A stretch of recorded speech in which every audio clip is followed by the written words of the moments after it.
Hello, Mitchell College campus and New London County. It is time for the next episode of The Doc and the coach. I'm back in the seat, back in the saddle. Appreciate all the guests that stopped through in my absence. Awesome shows. So what we are going to talk about today, but before we can get to that topic, I need to just say that the information and views expressed on The Doc and the Coach do not reflect those of Mitchell College. And with that being said, I can say welcome back, Coach. But today we're going to talk about nutrition and mental health and the importance of those. You know, Coach and I are always in the community when we talk to individuals and we talk to groups. We remind people that you cannot separate mental health from physical health. You cannot separate your physical health from mental health.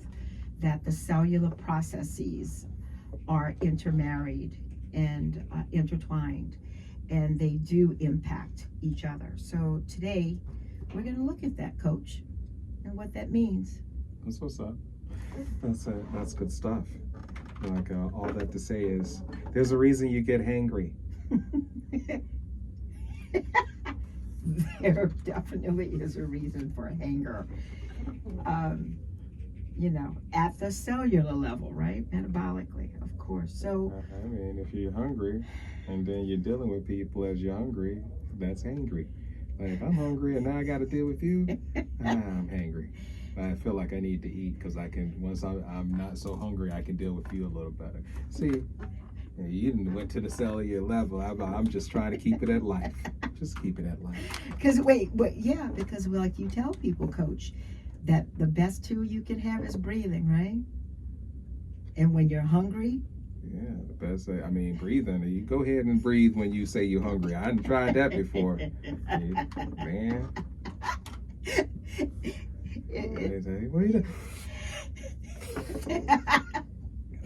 Air sandwiches do not fill you up. They don't, not at all. So with that, just looking at the past few years, there's some new terms that have come along, such as psychodietetics and nutrapsychiatry, which are just fancy terms for looking at how we eat and how that affects our bodies and our affect, our moods.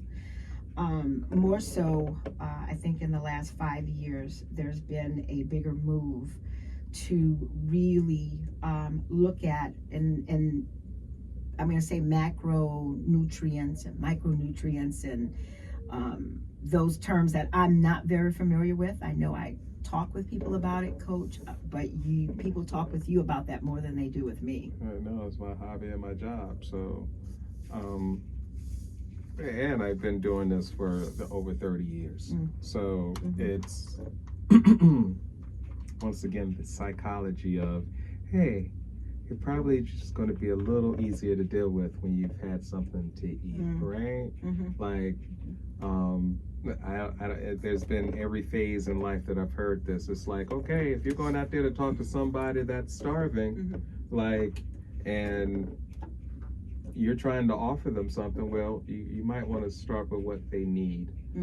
That's it. Like, all right, I'm trying to get my body to a place where I can't start with what I want.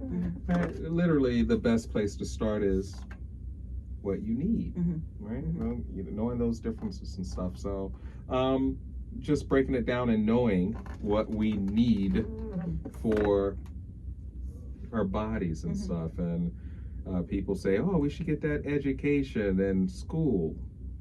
And I think I would love for people to get that education in school, but hopefully that education starts at home. Right? The first people that ever is going to feed you is somebody in your family. And then you're going to follow after whatever the family is doing.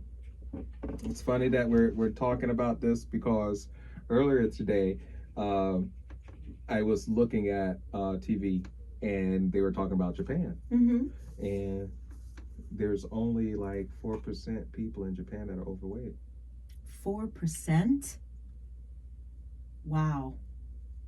And it's literally what they allow Yeah. the kids to eat. It's always fresh. Yeah. The kids aren't allowed to bring a lunch to school. They eat what's provided at the school, but what's provided at the school is always fresh. It's always right there. Yeah. Top quality. Yeah. So they continue to pour these teachings into the kids of, hey, this is how you're supposed to eat. Now, that's the community saying, hey, we want you guys to be great. Yeah.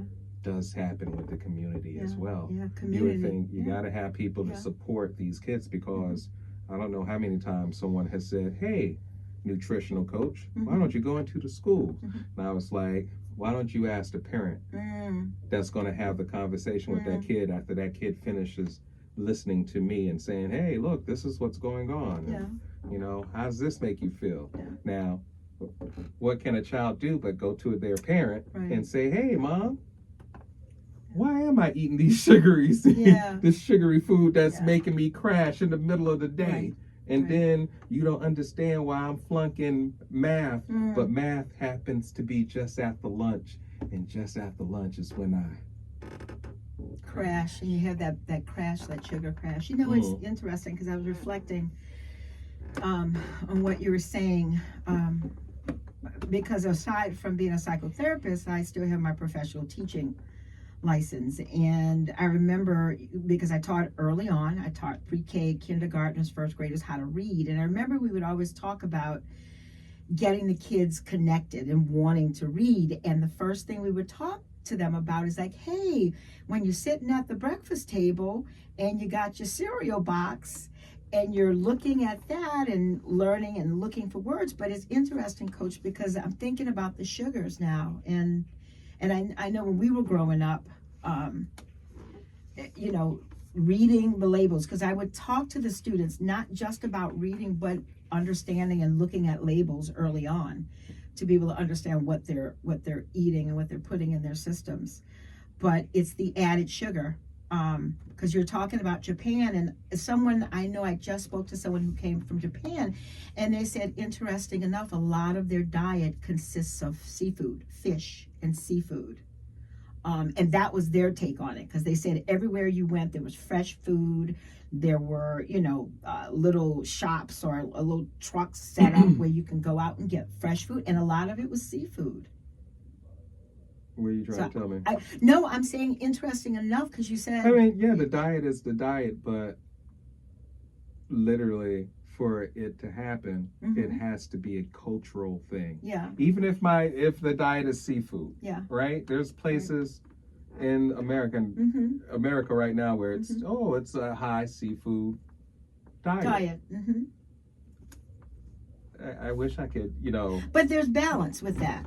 And I wish I could tell, but once again, it was, hey, this is what we provide for these students so they can succeed and learn how to continue to succeed. It's a cultural this is in their culture. Yeah. Right? It's a collective. Like, you can sit there and say, oh, well, you know, they're eating seafood. No, it's right there. Whereas you come to America and you go here to the cafeteria and see what's going on. And I think why that stood out for me, Coach, is because I think of the omegas that we talk about the brain, what will help, the omega oils that help feed the brain. I was like, oh my goodness, I said, you know, brain, the frat. No, not I don't know if not those omegas. No. They stimulate the brain too, but I'm talking about the fish oils. Those oils that you get from seafood. And there has been a lot of information and discussion about omega oils and what you get to feed your brain that helps to stimulate learning and to keep those processes going. But along with that, we understand you've got to have balance. You can't just have one type of food and not balance that with grains or the balanced plate, like they call it now. The grains and the other pieces that you absolutely need. So you got oils, you got grains. What else you got? What we need, we got oils, grains. You got to have protein, right? You got to have protein, right? And protein can come from not just meat, right? I mean, you know, but all of this impacts our mood, like you said. You know, if you're not getting what you need, you know, I was looking into, and even from a psychotherapist perspective, when someone comes in to see me, part of that discussion is, have you been to the doctor? Have you had your annual checkups? Have you had blood work done? Because if there are nutrients and minerals and vitamins that are lacking, or if there's too much, it can have a deleterious effect on your system. It can have you can have a withdrawal of certain vitamins. No, say the word that you deleterious effect, where there's so you threw me off there. That's where you have a depletion. You can have a depletion of some vitamins and minerals that your cells need. It's a college campus, you know. This is where you ask for knowledge. We get the SAT words. Is that what we're saying? I mean, if you gotta use your $5 words. My $5 words. Oh my God. But you know, you've got to have the balance. So that, and I ask them, and I tell them it's very important, because I'm trying to do cognitive behavioral work, but if at a cellular level your body doesn't have the appropriate minerals and vitamins and all of those components that it needs, it's going to be difficult for you to have those cognitive processes work effectively. For instance, and I'm going to throw this out there, vitamin D. Where do we get vitamin D? From what? From the sun. Sunshine. We get that created when we go out into the sun. We have added vitamin D. They add vitamin D to orange juice. We have it in milk. But did you know, and I know some folks may not know this, that in childhood, middle childhood especially, that it's reported when children have a depletion or not enough vitamin D, you get more behavioral problems. And that's research driven. That's not just Dr. T saying that.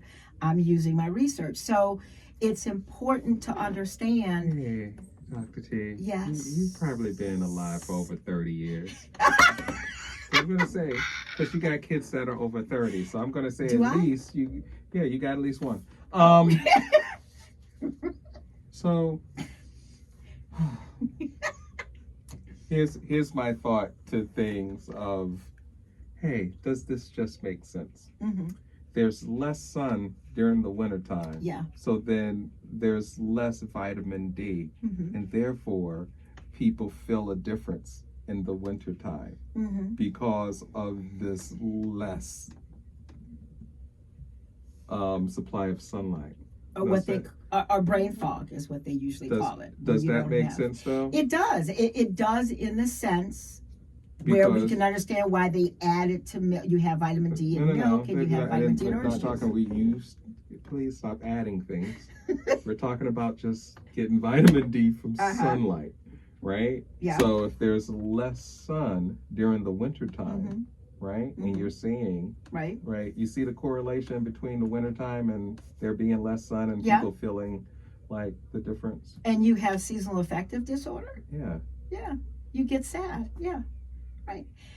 Hence why it is important that we make sure that we have our physicals and we go to see the doctor as we're supposed to, so that we can determine whether or not there is that vitamin D depletion, which can affect us. Because then if there is, you've got to get a prescription to enhance that. So you may not be having the eye issues, what might be affecting your vision and all of those other aspects. So yeah, I hear what you're saying about the depletion of sun. Yeah, I'm just saying, like it's in literally all your life, you've seen this with people. Yeah. So I think I love taking the sample size of what I've seen in life. Instead of giving people, and I get you. Like, it's nice to have the clinical trials to back it up, but like, just hey, how many years have you had on this earth? And then do you see the difference of people in the wintertime and when there's sun in the summertime? There's just a big difference between how people behave. And then when you get into the minutia of things, like, then I want to hear about the trials and stuff like that. Mm-hmm. I got you. But to your point, I've got to say, I've had, the but says that there's something. Okay, so I'm going to say than. and, because you're right. Because when we say but, it turns the brain around and people start thinking negatively. So I'm going to say and. And when you're having a conversation, whether it's you with an individual talking about nutrition and what they might need for their diet, or I'm speaking to a client, they don't know. People don't realize, which is why they come see me. I'm feeling depressed. I'm having these symptoms, and it's mid-November, and we've already had a change in the time, and it's darker. And people just don't know. Because if that was the case, hey, I got to make sure I get my vitamin D checked. And so then you have to have the conversation about what your diet is and if you're getting a balanced diet so that you can maintain optimum levels of vitamin D to maybe, try to mitigate any issues that might come from seasonal affective disorder. Because not everyone with seasonal affective has a vitamin D deficiency. There are other things going on that create that. So I definitely don't want to put it out there, make anyone think because... it's just because you have a vitamin D deficiency, you might be having seasonal affective disorder. That is not how that works. That is why we see physicians and we have blood tests taken and we see therapists so we can have a conversation around your behavioral enterprises and behaviors and how you eat and what your nutrition and your diet is. That's very important so that you then can approach that and see about changing it. I agree. Yeah. Okay, great. So now I'm going to give you this next one. Oh, and I do have to throw this out here because I think I mentioned younger kids. The other aspect of the growing brain. I'm on a college campus where I have the majority of students are considered young adults. And the brain, again, when you get to pre-adolescence, the brain starts to pick up on growth again, and it's developing even more until about age 25 to 27. And we have to consider what we're putting in our bodies, what our food intake is, and being mindful of what we put in our bodies because the brain is developing. And at this point, again, just like from birth to 2 years old, when the brain is quickly developing, if we're not putting what we need to have or we're not getting checked to make sure our body's maintaining certain minerals and vitamins and what it needs, it can affect brain development, and that is very serious. That can last a lifetime. And some conditions get triggered, like psychosis gets triggered from a lack sometimes of certain things. I'm sorry, Coach, you were going to say something. I was not. You were not going to say it? No, okay. So I wanted to bring about that point as well. It's very important to know at that juncture from pre-adolescence up to age 25 and 27, it is important to know that your body's working the way it should and that you're maintaining a balanced diet so that if anything does occur and behaviors change or you're seeing a difference in your sleep patterns, that you know that you should speak to a physician first. You have to rule out medical first. That has to be ruled out before we start looking at cognitive changes that could be impacted from the lack of a vitamin or a mineral. Okay. Next point I wanted to bring out. I want to talk about, I saw this piece about low intake of copper, zinc, and that can also lead into depression and anxiety. So those multivitamins are like when we were kids, I think the Flintstone vitamins might still be around, and they were giving out Flintstone vitamins, making sure that there is a balance in copper and those areas, those needed metals that we have, that we put in our bodies to keep a balance so that we're not necessarily having depressive symptoms or anxiety. And for kids, especially in little boys, depression can come out like anger. You have behavioral issues and you might get anger. So again, we're looking at the balance of what we need nutritional wise to maintain our bodies and our behaviors. So what are your thoughts on that? Just very interesting things of Okay. you know, what you're talking about. Is that, I mean, because like I said, I know you work with folks on nutrition and creating nutrition plans. Is there something that stands out when people come and talk to you about their nutritional needs, or something that people just aren't aware of that's common when people come and speak to you? Here's what's common. Like, I usually am very just, all right, let's just not be very keyed in until the time that we really need to be keyed in. And usually the people that really need to be keyed in are the athletes.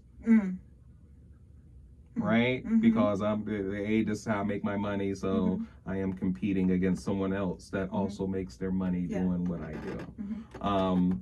So most times you don't find those people that need to be keyed in. They want to be keyed in. I say keyed in like you're counting everything. You know how many calories are in a mustard seed.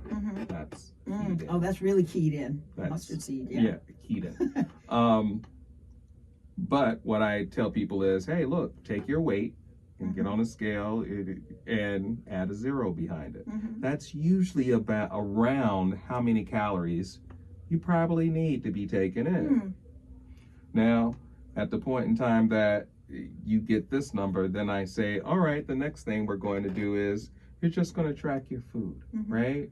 3 days. You do what you're going to do. Write down what you want to write.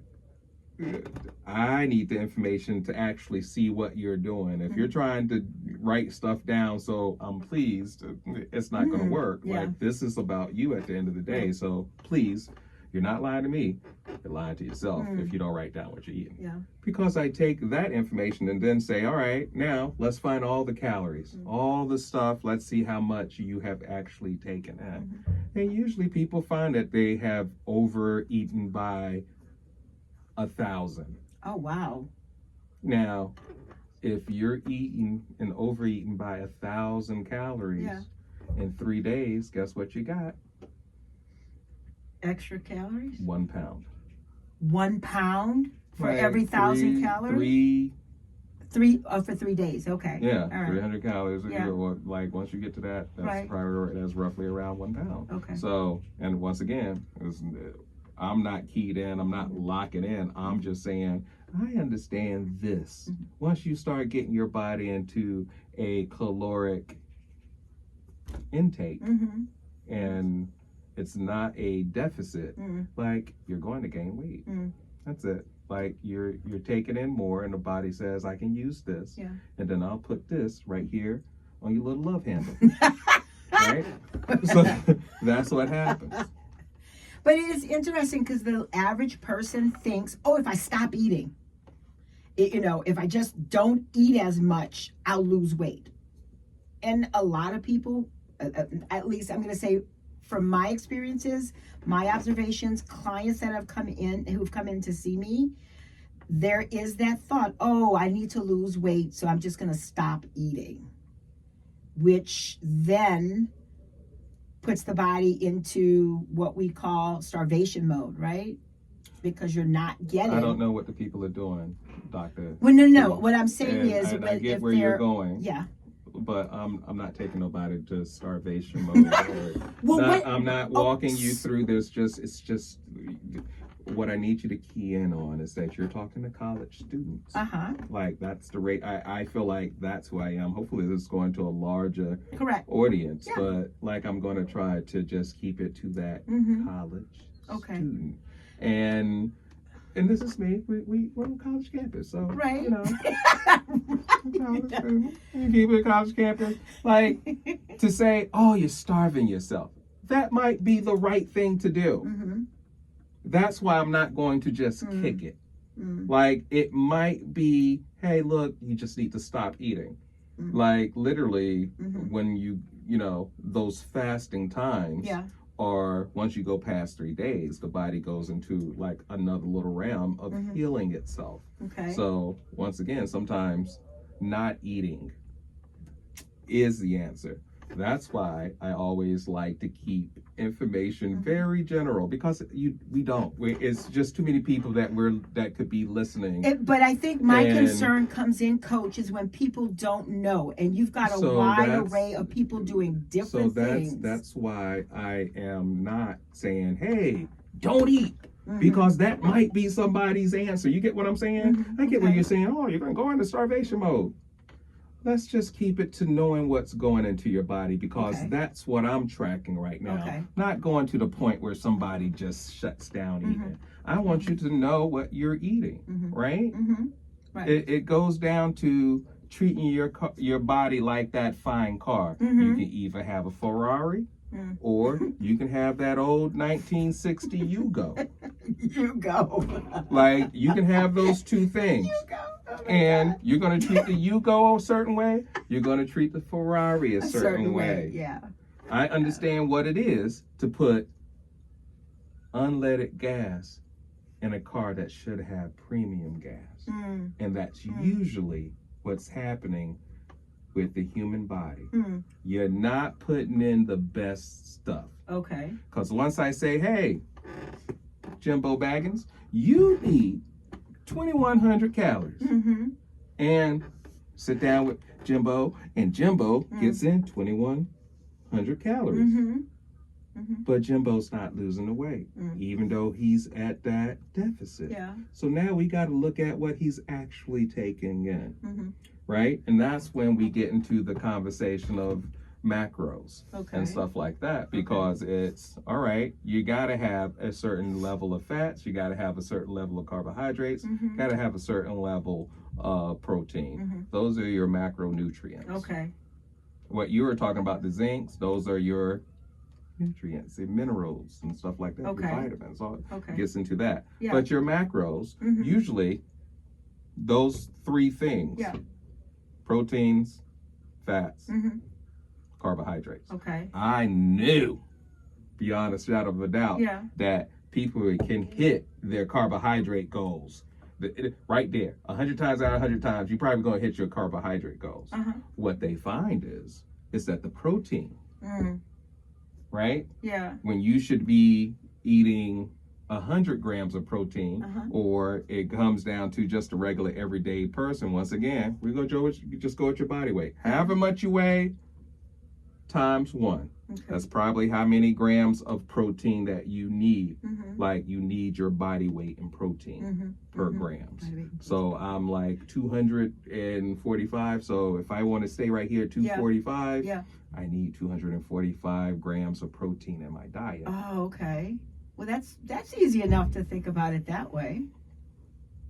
Yeah, but then you have to account for the rest of the calories, because once again, we're trying to be in a deficit. Uh-huh. So we want to eat, but we also want to be in a deficit. Okay.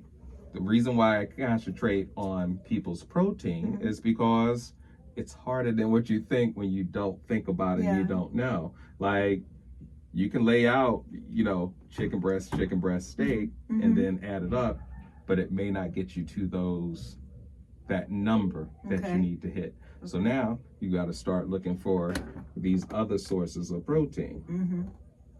It's a fun thing, but there's nuts, there's other sources of Yeah. protein.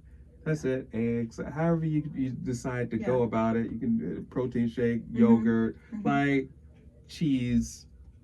There's just other things, Yeah. but for me, it's hitting that protein.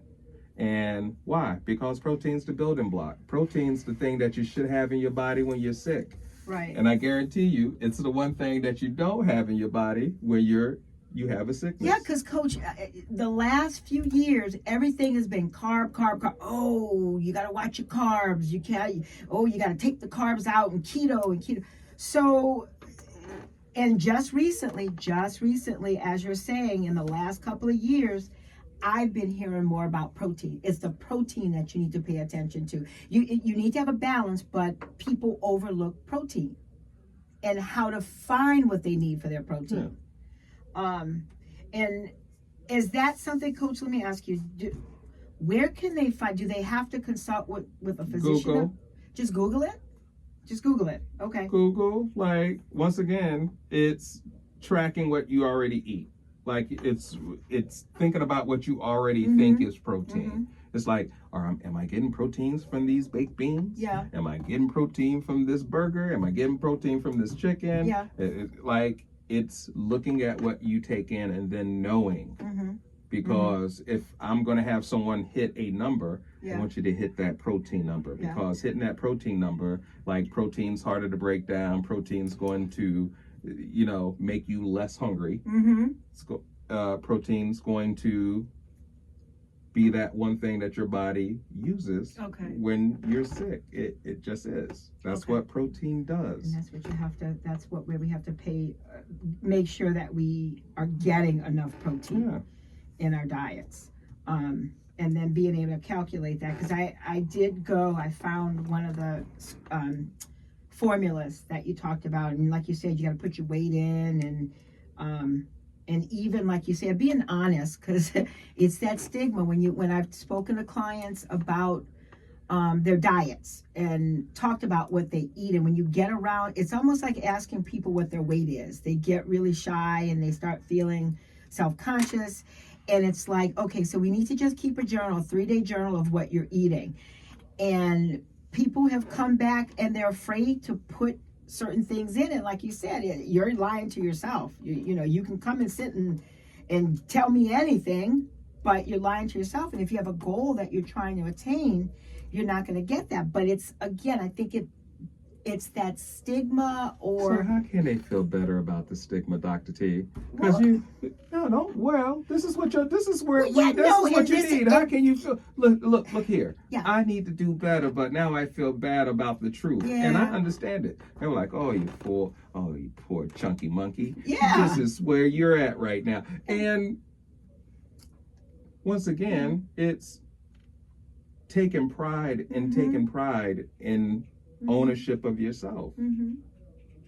Like, that's it. I understand you feel bad about whatever. Like, man, I remember being at the, where was I at? Man, I think I was at one of these little amusement parks and got kicked off the ride because see, right there. Wait a minute. No, but wait a minute. No, I'm just saying. Because you were just being boisterous? No. You're not listening to the story. Okay. And as you're laughing, I got kicked off because I was friggin' 300 pounds. Oh. And the thing wouldn't close over on me. Oh wow. Yeah. As you're giggling. Yeah. No, there's nothing to be I'm sorry about. Like, as you're saying, people feel bad. It's like, I understand you can feel bad, or you can just take ownership of your situation. This is it. Yeah. Like, you can't feel bad because these people want you to be safe. Your big butt got to get off. Come on, Chucky Monkey. You holding up this ride. So I got off the ride. You put my head down, my hat, and took the walk of shame down the other side and waited for my kids. Got you. But you had look. It's those moments, and for me, man, that's what happened. That's truth, and I don't have a problem with it. Yeah.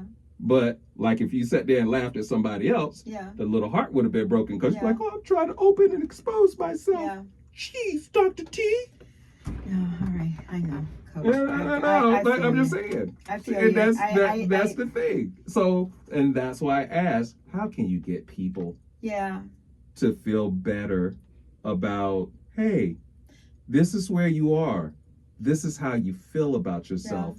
And you might be that plus size, overweight young man or woman, but you can always take ownership. That's what I love about what I do, because I'm not doing anything. I'm cheering you on as I'm giving you this power. And this knowledge that I have is the thing that you need to put you over the top and let you take control. Right? Because it's nothing that you have control of the Twinkie that you're shoving into your mouth if you're overweight. Also have control over the water that I'm drinking as I'm walking down and getting better. Yeah. Right. Those are two different mindsets. Yeah. And so, to your point, when I've had clients come in And we've had to have those Hopefully you didn't uncomfortable laugh at 'em. conversations. Of course I did not laugh at them. I wouldn't do anyone that and hurt their feelings. That's not who I am. I'm glad I'm a person. You're You did it to me. I'm right in the. I'm you right know here what, beside yeah, you. you know what that is. It's I'm and I like I said, Once again, I tell you to slow down and listen. I But that's just me. I understand it. Go ahead. no. You had a You're client. right. When I have That you clients laughed that at. come in, I did not laugh at the client. We had a sobering conversation about what is needed, because if they came in, it's because they have a goal. So yes, it's looking at the goal of what they're trying to accomplish and then laying out the objectives of how they're going to accomplish that. Part of that has been going to a physician, making sure that they have a clean bill of health at that level. And then once that has been cleared, then we look at the other aspects Having a heart attack. of what is happening with them and what they need or might need to modify within their diet. And knowing, okay, if this what you say you're trying to accomplish, it's being comfortable with me. It's being comfortable with me. And knowing that I'm not going to judge them. And I don't judge them. I don't. We've all had weight problems. Most of us have had weight problems, either too much weight or not enough weight. And so it's that empathy and that understanding of I'm here to support you. So let's look at what your goal is. Look at the objectives that you're using to get to that goal. Because again, if you're not feeling good about yourself, that impacts your mood and everything else about you if you're not getting what you need nutritionally and in the right manner. So to your point, I do not laugh at my clients. I don't do that. Well, And not that- I'm listening to you. It's Yeah, hard I for know. me to believe it. I know. Oh, okay. All right. So, I guess my next question to you is, because I know you said we're on a college campus and we have athletes, but everyone here is not an athlete. 50%, 48% are athletes, and then we have students who are just the students that go about their daily lives and try to make some nutritional, healthy Are there changes. differences? If you prick them, do they not bleed? Yes, they do bleed. And I'm going to say, you have to look at your output, correct? You still have to look at your output, and if you're building, depending on if you're building muscle, if you need to. Doctor, that's why I kept it to, Mm-hmm. normal, everyday. Hey, if you're not doing anything and you're just trying to live, Mhm. you usually need Mm-hmm. probably That's your zero body weight. behind your body weight, you said, No, right? listen to me. Yeah. You probably need your body weight times 1 for just grams in protein. Grams in protein. Now, Okay.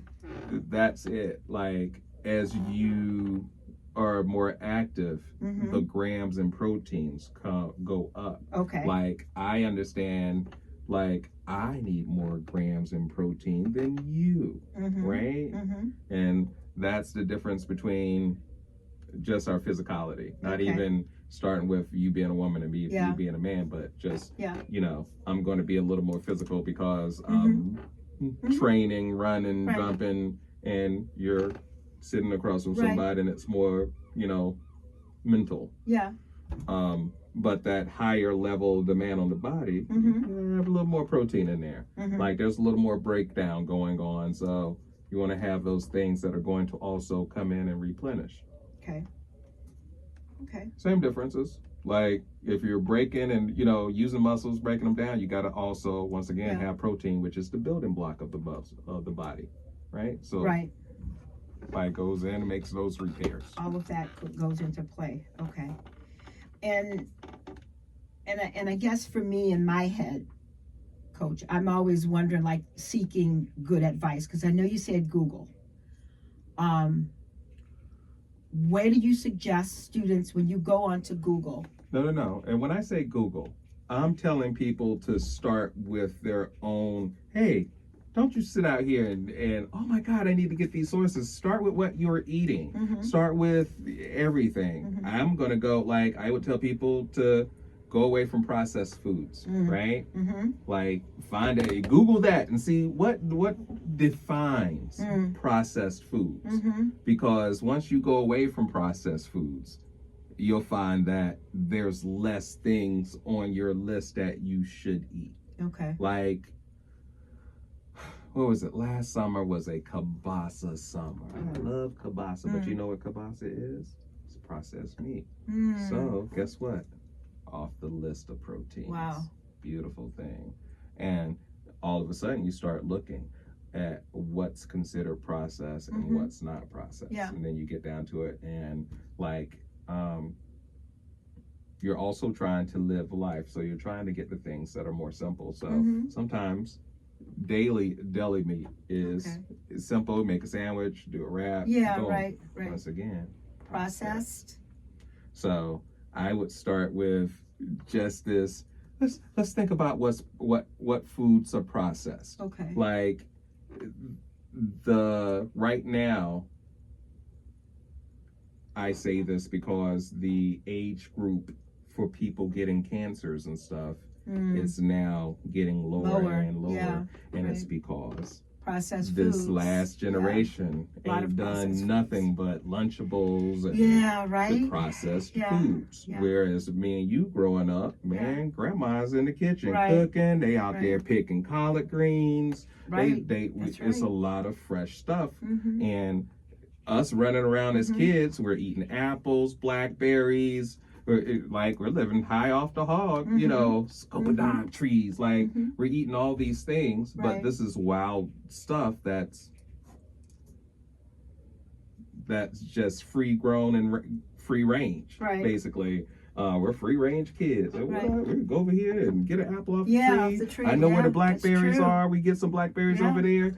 Very different from an urban kid, right? Because urban kids don't have all these things that country kids have. So now you got to think about the differences now about that kid that's in the city. Now, we've been in New York, and it's like, man, as an adult, I can rock New York because I know right there, I go right down to the bodega and get all types of fresh food, bring it up to the apartment, chef it up.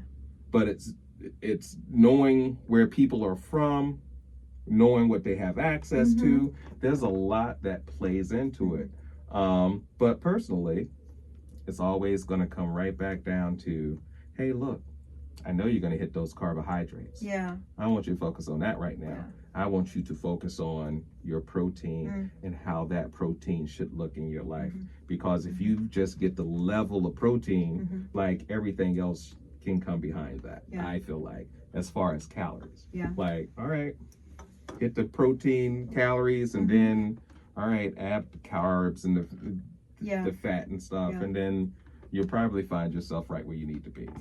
And you know, when you're talking about fresh foods, I was thinking about Fresh New London, right here in New London, where they teach people and they have the free little boxes that they go around the city and they plant foods that people can go free of charge. You can go and get that through Fresh New London because they are supporting and talking about fresh foods that people can grow themselves and have some type of fresh foods. We have fiddleheads here as well because, you know, a lot of places don't have the benefits of having some of those those places where you can go get fresh vegetables or things like that, or some fruit or things like that you can go and avail yourself of. Well, we're coming back into the seasons of farmers market. So in another couple of months, like, they'll be planted different days. They'll be planted around different in water here in New London as well as. What are you talking about? The farmers markets. There's one down here at L&M. The farmer market, right? L&M has a farmers market out there every week. I think it's on Wednesdays, actually. But yeah, you're right. So the farmers markets will be opening up again. Coach, let me throw this out at you because this is another thing that comes up with people a lot, GMOs. And I hear there are people like, oh, don't eat that. It's this, or the genetically modified foods. I'm hearing both sides. They're like, oh, it's not what you think it is. It's a way of growing foods so that you can have more of it. Is there anything out there, Coach, that you know of that suggests? I'm going to say, like, I'm always gonna just start with the list of processed foods, Mm. right? Try to Mhm. keep it as natural and as basic as you can. Okay. Like, all right, GMO. Now we got to go through and genetically modified. What are you genetically modified? I don't care. Like, if sometimes I don't care. no, like I'm talking big, but Mhm. I understand a whole lot of this is dictated on people's pockets. Yeah. This is what I Right. can afford. Right. Like, this is what fills me up Mhm. at the moment. Mhm. And people stop right there because I can get a half a loaf of bread, eat all that. It's Yeah. not the best for me, Right. but it fills me up. Oh, So it's that feel that Yeah. people go for. Yeah. Now we got to go from just the feeling to, Mhm. hey, look, let's go and get the same feeling, Mhm. but let's get you filled up, but get you putting in the right thing so you're filled up the right way. Right. And because I encourage people to go to the EDUs, the .govs, World Health Organization, CDC, and look up GMOs. Because when you look at GMOs, it's not anything they haven't been doing. It's just splicing certain plants together where you get a certain type of plant. So it's not anything that has not been around. I got you. I ain't gonna sit here and count your pockets. But maybe that's what no, you can afford. and it's not. No, and it's not your. It's. I hear what you're saying about a pocket thing, but I think people are more concerned that GMO, when they hear GMO, they're thinking of some kind of 1950s science fiction movie where if you eat it, you might sprout another head or an extra eye in the middle of your head or something. That's probably the upper class thinking. I'm more closer to the lower class, and I just want to eat. Generally, I want to make sure that there's enough for me at the family barbecue. I get you though, Dr. T. Like, I'm not gonna be up here. Like, everything that's going on in the world. Like, I don't know if GMOs like at the top of the list of things that I should literally be worried about. Yeah. When I feel like, all right, let me focus on these proteins. The proteins, and because let me focus on making sure I'm getting enough to eat. Yeah. Like, let me make sure that Yeah. it's not all processed foods. And Coach, I really wanted you to talk about this because I mentioned reading labels, and many times you might see a label that says no added sugar, but then there are some labels you look at it when you do go and look at the nutritional label, it has added sugar to it. So, and again, we're talking about processing. I think it's important for people to read the labels because many times there are things in there, as you stated, certain processed ingredients or new additives that may be giving you what you don't need. And I'm only saying that because added sugar, again, you see that a lot on the labels. It may have like, say, 2 grams of sugar, and then it has 2 grams added sugar to it. Mm-hmm. So for me, that means that there was no sugar in it till they put the sugar in there.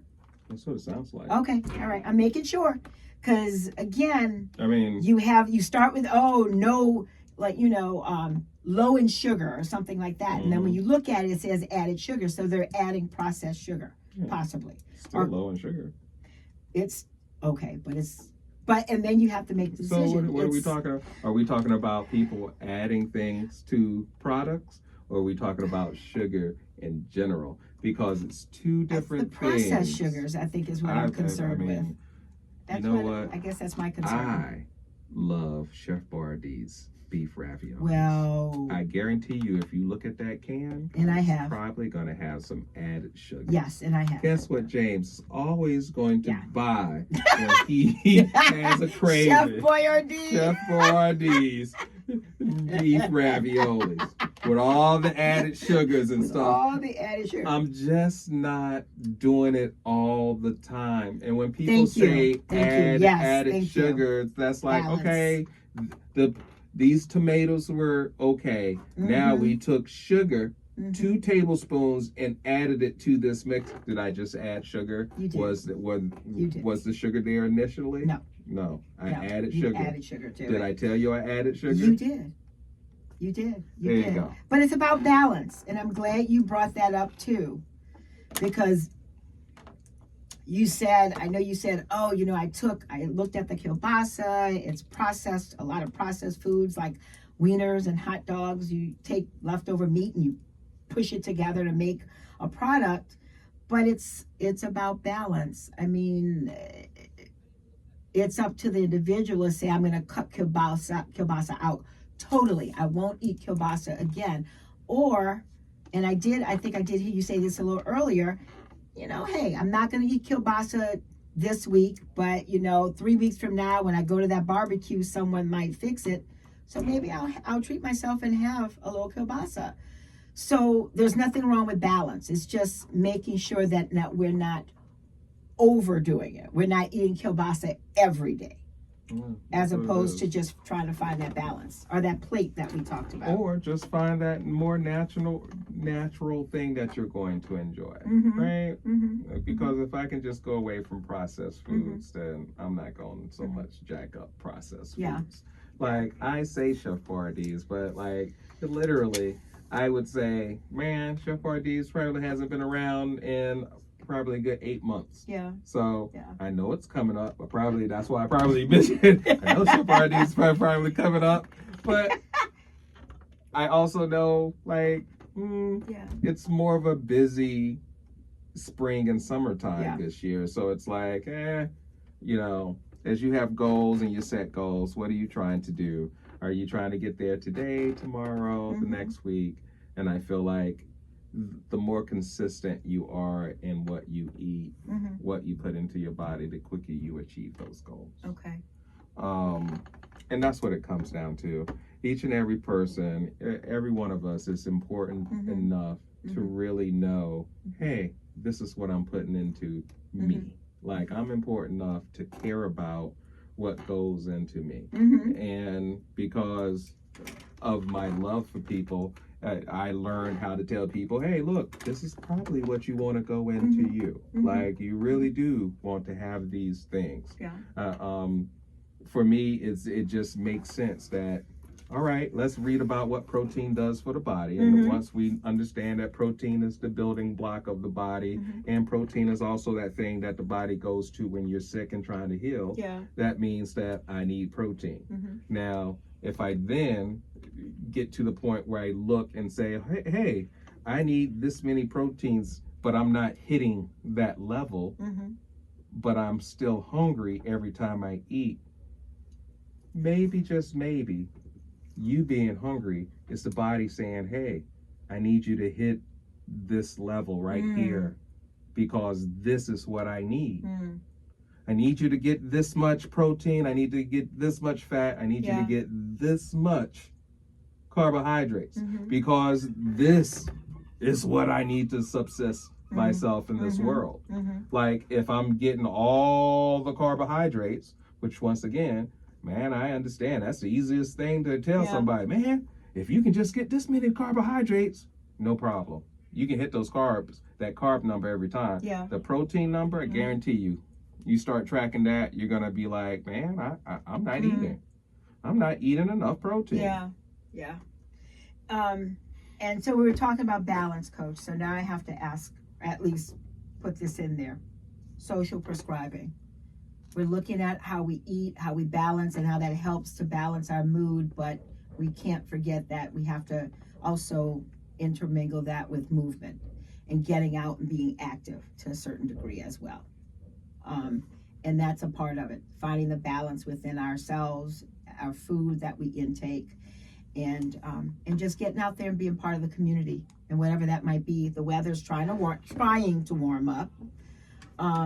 So, like, as you said, there'll be more events coming up and activities out. And it's important to make sure that we're out there and getting some activity as well. Facts. So with that, do you have any closing words about nutrition and mental health? No. You know my closing words at 5 o'clock. Welcome to the 5 o'clock hour is that we'd always tell you to breathe. Inhale and then exhale. And then this time we'll take an inhale for 1, 2, 3, 4. And then we'll exhale 7, 6, 5, 4, 3, 2, 1. And remember, those breaths comes with every choice you make in life. Take that breath before you make that choice. And with that, I'm going to say that brings us to the end of the Doc and Coach. And I want to thank everyone who has listened today. And we will be uploading this to YouTube and to the Mitchell Hub as well. Take care of yourselves. Make sure that you are getting the proper nutrition that you need, as well as the proper exercise, and to help you balance your mood and the stressors in your life. Until next time, the Doc and the Coach are saying, have a great week. Have a good one.